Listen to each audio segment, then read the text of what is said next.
자, 재무설계 또 다른 수익, 세금 설계. 자, 세금 설계가 왜 재무설계 또 다른 수익일까?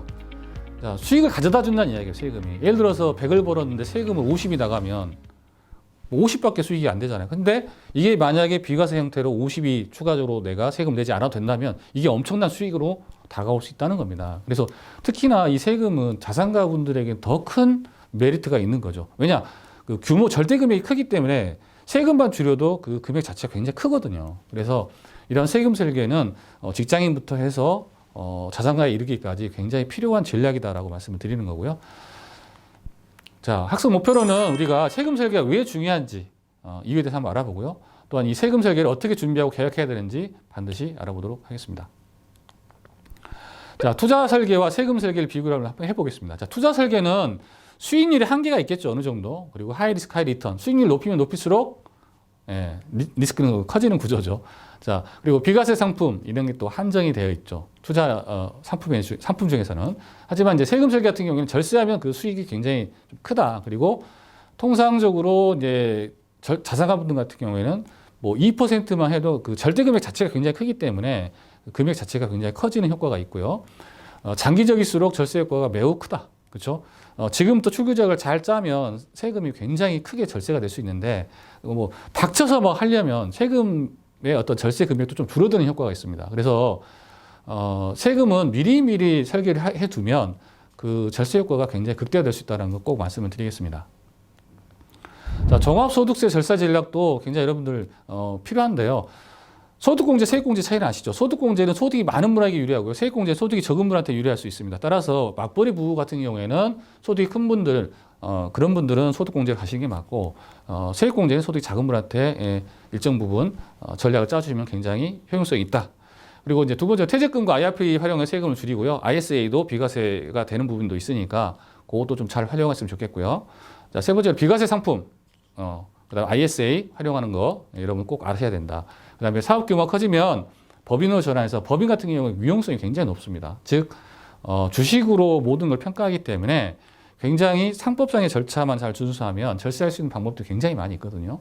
자, 그런 부분도 우리가 오히려 개인 사업자로 하는 것보다 법인을 갈 때 유리한 절세의 어떤 플랜이 더 많고 유리하다. 이렇게 좀 설명을 드릴 수 있고요. 자, 사업자를 위한 절세. 자, 사업자분들은 이 세액공제만 잘 활용하셔도 좋습니다. 특히 조세특례 제한법을 많이 보시고 활용하시면 엄청난 혜택을 받을 수가 있어요. 특히나 뭐 고용증대에 관련된 어떤 세액공제 같은 경우에는 3년 동안 해주기 때문에 몇 천만 원 정도의 어떤 수익을 가져다 줄 수 있거든요. 세금으로 그냥. 세금 자체가 절세가 되니까. 그리고 만약에 세금 자체가 또 플러스해서 고용지원금, 즉 나라에서 주는 지원금도 있거든요. 그런 것까지 합하면 굉장히 많은 수익을 가져갈 수가 있다는 겁니다. 특히 이제 세액공제, 정규직 전환, 그다음 고용중대, 연구인력 개발비, 사회보험료 이런 것들을 우리가 세액공제를 잘 활용할 수 있기 때문에 이거를 우리가 잘 검토해봐야 되고요. 이런 것들을 활용하기 위해서는 전문가 상담을 받아보고 또한 정부 지원금도 같이 관심 있게 찾아보는 게 필요하겠습니다. 자, 법인 사업자를 위한 절세 전략은 법인 대표님 특히나 가직금, 미처분 이익여금, 참여주식은 반드시 정리해야 된다. 왜냐? 하지 않을 경우에 엄청난 세금 폭탄을 맞을 수 있다는 부분. 자, 사업자 관련 절세 전략도 같이 병행해서 하시면 좋고요. 법인의 경우에는 상속세 재원 마련을 미리미리 준비하셔야 됩니다. 왜냐하면 부동산 많으신 분과 법인으로 운영하시는 분들은 결국에는 세금을 못 내서 회사를 매각하거나 또 부동산을 매각해야 되는 그런 상황이 생길 수가 있거든요. 따라서 상속세 재원 마련 반드시 중요하다는 거.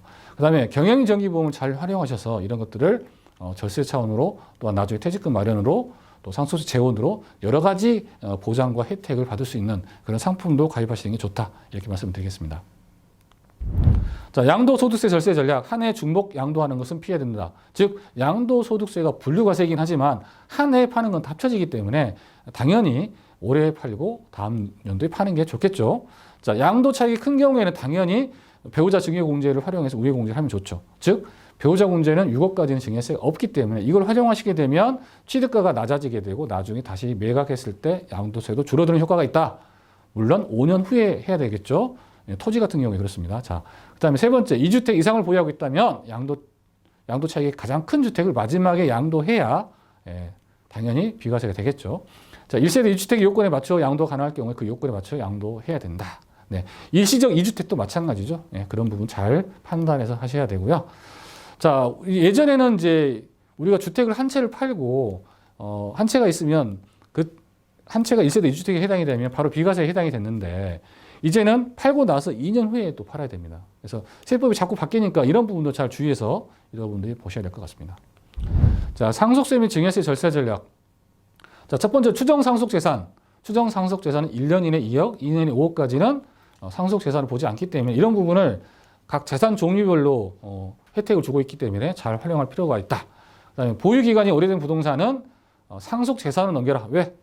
양도세가 너무 크기 때문에 상속 재산을 넘기면 그 상속을 내가 받았을 때 그때 그 가액이 취득가액이 되기 때문에 나중에 팔 때 양도세가 줄어든다는 부분이죠.